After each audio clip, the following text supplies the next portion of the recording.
Hello everyone, today we will be discussing cerebellum in the clinical sense. I won't be covering the basic structural anatomy in this video. We will start off with the functional anatomy of the lobes, then discuss the tracts in brief, and finally cover up the clinical relevance of cerebellar disorders.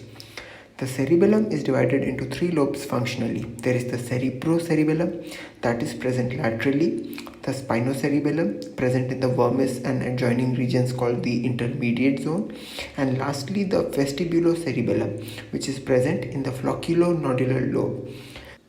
The cerebrocerebellum is involved in the planning and execution of motor movements. Spinocerebellum has its function split between the vermis and the intermediate zone.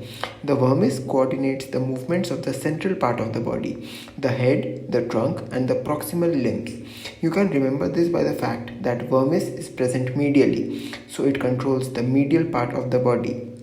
The intermediate zone is present laterally, so it coordinates the movement of the lateral structures, that is, the fingers, toes, hands, and feet. Applying the same analogy to the cerebrocerebellum, it is present laterally, so it will be involved in the movement of distal limb structures. Lastly, for the vestibulocerebellum, as the name suggests, it controls the balance and ocular movements. Now let's see the effect of lesions in these lobes. Lesion in the cerebrocerebellum will cause the patient to fall down on the side of the lesion, that is ipsilaterally.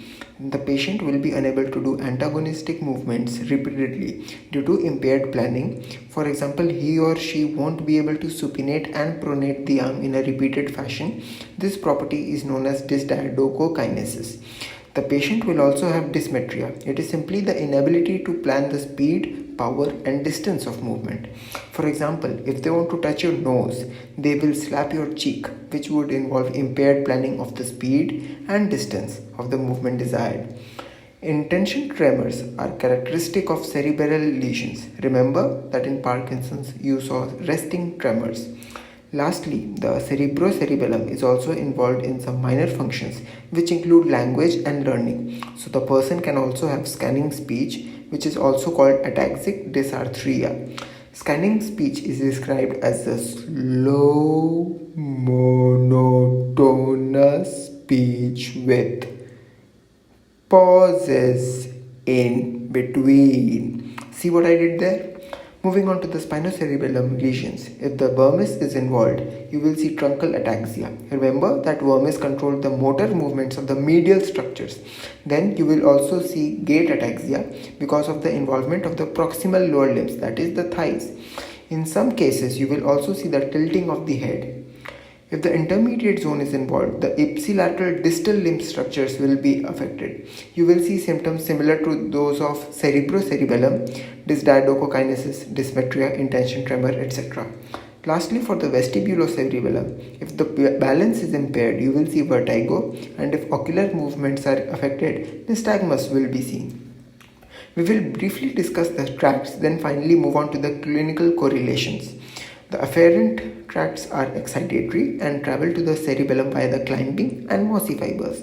The tract coming from the cerebral cortex are involved in motor planning and cognition. The tracts coming from the spinal cord are involved in positional sense, which is another name for proprioception ipsilaterally. The vestibulocerebellar tract is also involved in position for maintaining balance. The efferent fibers are projected outward through the superior cerebellar peduncle. They originate from the deep nuclei, thus the deep nuclei are the only output from the cerebellum. Lastly, the clinical significance of cerebellar lesions. You will see ataxia, which is the failure to coordinate movements, which is obvious given the impaired planning process. Thus, we see the signs and symptoms already discussed: dysmetria, dysdiadochokinesis, intention tremor, scanning speech, nystagmus, and vertigo. We will now discuss some conditions where the cerebellum is involved. These include hereditary ataxias, acquired ataxias, and finally tumors. There are certain hereditary ataxias where the cerebellum is involved. These are well known: FA, spinocerebellar ataxia, and ataxia telangiectasia. In FA, you will see weakness in all the four limbs as the spinocerebellar tract is affected.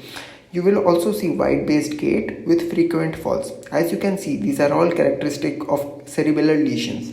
There will be a loss of proprioception and vibration sense in the lower limbs, and the deep tendon reflexes will also be lost. nystagmus and dysarthria will be also seen.